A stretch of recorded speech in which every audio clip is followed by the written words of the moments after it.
What's up, guys? Welcome back to the channel for a Steam Deck video here with Warhammer Space Marine 2, a game I've really been anticipating and waiting for. I love the original over a decade ago, and I've really been having fun with this one on my PC and on GeForce Now, but getting into Steam Deck, it is a little rough. Settings-wise, we're just looking at 800p FSR2 balanced here, and we're going to have VSync turned off, motion blur is going to be off, and we are going to be on the low preset. And I've messed around with all kinds of settings in this game, and unfortunately, even though there are some areas that are serviceable in the 30s with decent enough frame times, a lot of this game is really in the unplayable area.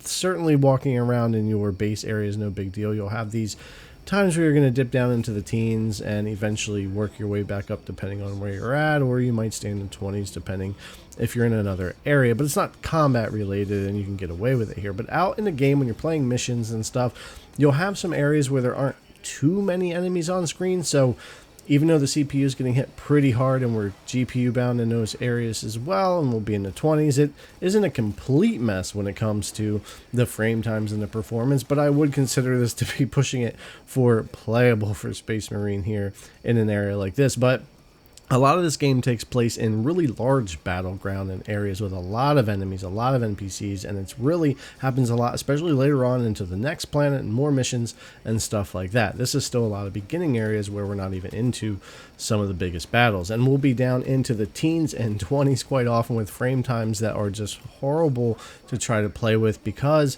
we're getting more CPU bound here, where we just can't push the frames to the GPU, and even at low frame rate at least stay smoother like we did in other areas. It just gets to be an absolute mess, and again, it gets worse later on in later missions as well. So unfortunately for a majority of this game, it becomes a really unplayable experience where you're gonna have trouble staying alive and really enjoying the game on anything above something like easy, because it's going to be difficult with dodging, avoiding attacks, and doing that type of stuff. So in so many areas of this game where there's so much going on, I wouldn't say it's necessarily that the game's not optimized, because it's playing well on my 2060, 3060 PC and 4080 in the cloud without any issues.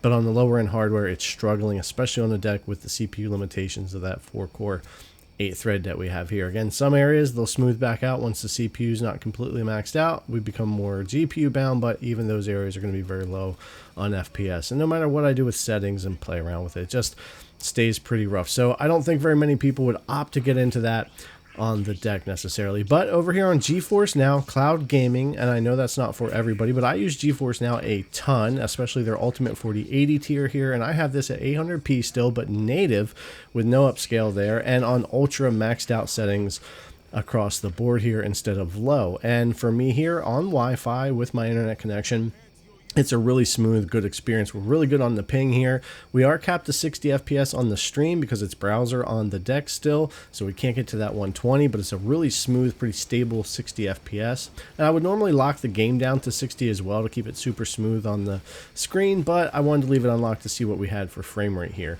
And even if we were getting to some really busy areas of the game, and if it were dipping below 60 for any reason, we needed to work on that. We're already at ultra native, so there's plenty of room to play around there and keep the game at 60 lock with no problem on GeForce Now. So for me on the Steam Deck, between saving battery life, getting a really good experience when it comes to the visuals, input latency, I'll be playing this game streaming on my deck on the OLED with GeForce Now, because the local experience, unfortunately for this one, just isn't good enough, at least for me, to be able to get into it. But I am having a blast with the game. I've really been waiting on this one. I think it deserves the good reviews that it's been getting.